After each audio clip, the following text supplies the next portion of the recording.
Ladies and gentlemen, welcome back to the channel and welcome back to the back pages. A series we've not done for a couple of weeks now. It's been busy. We've not had a lot to talk about with the international break being just a while ago as well. So it's nice to get back into this. Let's see what the papers are saying this fine Monday morning. Heading into a week where, of course, things are up in the air a wee bit with the derby. When's it going to be played? Are we going to be playing Rangers this week? Is it going to get moved to the Sunday? Is it still going to be Saturday? We don't know. We'll see what the papers are saying right after the intro.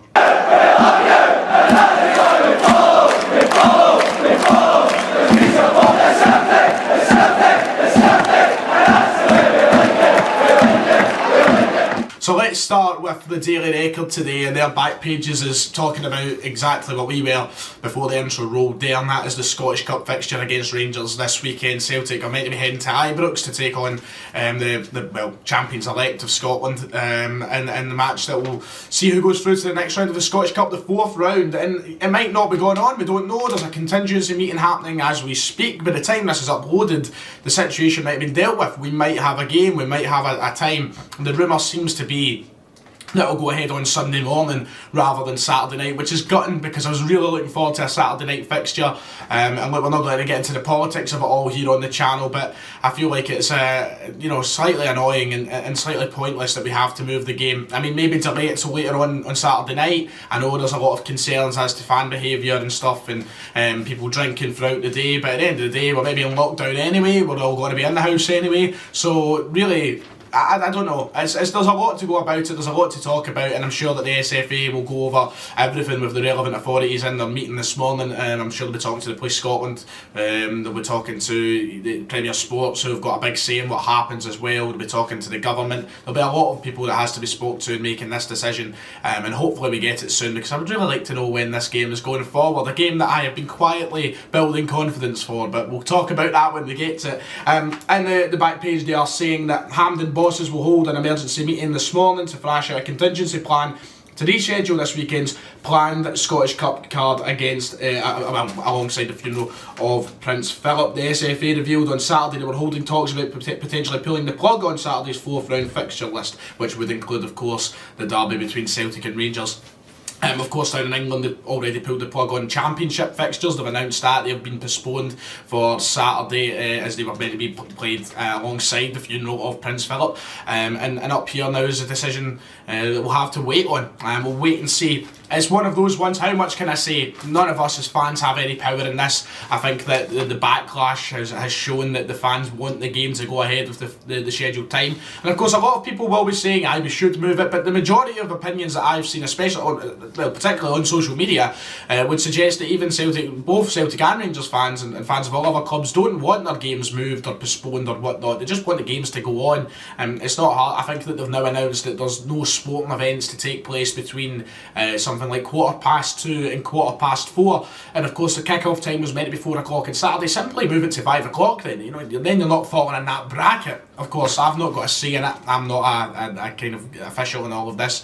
What does my opinion matter? I'm a specky bam. So who cares what I think? The rest of the stories, it's actually quite good today, the record. We've got Steven Gerrard giving a warning to his side. We'll need to up our game for Celtic. Steven Gerrard has hailed his Rangers stars for keeping up their Ibrox hot streak, but he has warned his troops they'll need to raise the bar against this weekend's Old Firm Scottish Cup showdown against Celtic. The Light Blues boss was thrilled to make it 17 wins out of 17 in the Premiership at Ibrox, but of course, a big fight to come as Celtic head to Ibrox in the Cup. Celtic off the back of two decent enough performances. Of course, the better team in the last two derbies as well. I think we can all admit that. The results haven't went that way, but Celtic might be in a position where they look a bit hungrier than Rangers at the moment. No taking away anything from Rangers, of course, but Gerrard quite right in saying, look, we can't fall asleep on this one, and Rangers fans of course have every right to be confident. I would be confident. Went the season undefeated to this point. Why would you fear Celtic coming to Ibrox in the Cup? Quite rightfully they'll be confident, but as a Celtic fan, I'm confident heading into this game. The way that we've performed in the last two derbies would suggest that we are getting better. We're looking like we're starting to care now, and all too late, don't get me wrong, and in the last couple of performances, Livingston as well, we looked really good. So Gerrard, yeah, he's saying that that they need to watch out. The fact he's fired a warning to his side while also praising their winning streak against Hibs. Of course, they played yesterday at Ibrox. It'll be an interesting game to say the least.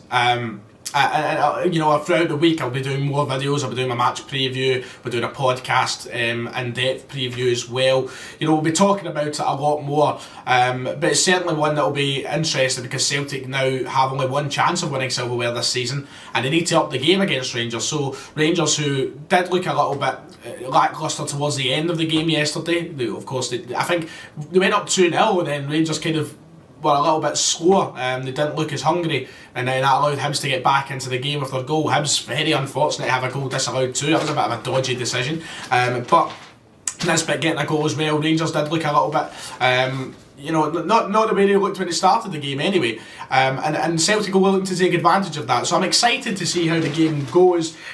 Gerrard, yep, he's been talking a lot about the game.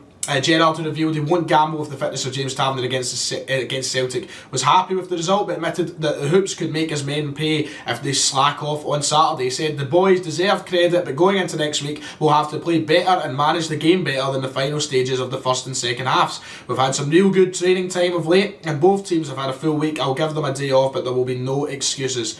So there you go. Gerrard clearly making it known to his side that it will not be easy.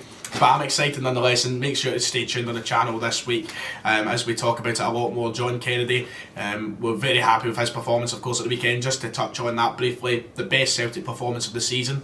And for the Rangers fans who may be watching the video, I don't think that we're getting over our heads about it. There will be, of course, some fans. There'll be a minority. I'm not over my head about it. I'm not saying that that means we're going to go and beat Rangers at the weekend. But it's certainly filled me with a lot more confidence. It certainly indicates that we're in a better position now that we've got our full strength team back. Well, if Forrest is ready or not for the weekend, we'll see. But yeah, it does fill you with confidence. It's got to, because at the end of the day, this is still a fantastic Celtic squad we have. It's just not performed this season. It's annoying that it's took this long to perform. Also, in the record, talking about the fullbacks of the future, talking about Nathan Patterson and Doig of Hibs as well. Two good players and two young Scots that will probably go quite far in their careers, and hopefully for the national team as well. And then finally in the record, the last thing I'm going to talk about for today in the record anyway, mad about the Moy, Mohamed El-Yunusi. Greg Taylor praises Norwegian Lone Star as he reveals dressing room backs move to keep El-Yunusi at Parkhead. Of course, we've been talking about this a lot. We spoke about it yesterday on the Celtic the Thunder podcast. If you haven't yet, give it a watch or listen.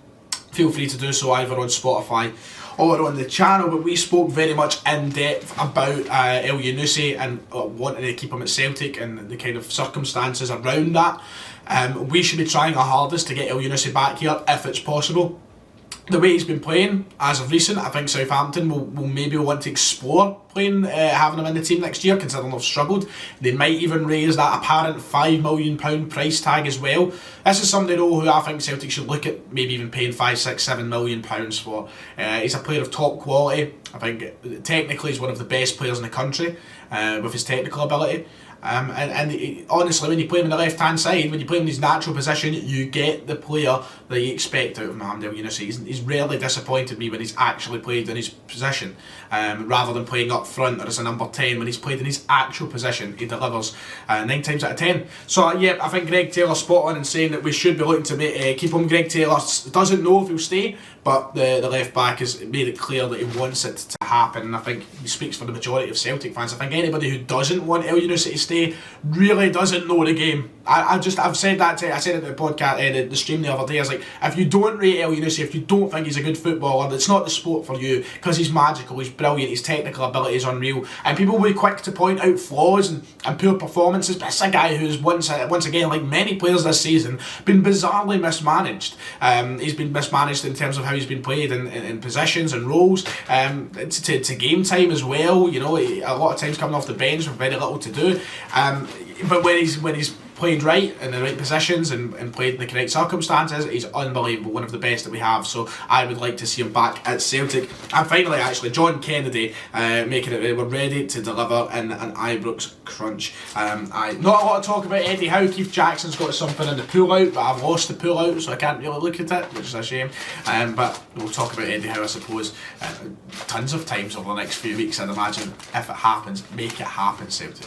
And finally, there was no Express in Tesco this morning, so I had to pick up the Scottish Daily Mail, which has the one headline on the back in regards to Scottish football. It's about James Tavernier, play it safe. Tavernier won't be risked as Gerrard seeks cup date. Steven Gerrard insists that he won't take any risks with returning captain James Tavernier in the Scottish Cup tie against Celtic, as the Rangers manager wants to wait to find out exactly when the game will be played. So it's pretty much confirmed that either Nathan Patterson or Liam Balogun or whatever will fill in that role in the right back against Celtic. James Tavernier still out with injury, must admit, pleasant to see in terms of a opposition point of view. Tavernier, a very dangerous player.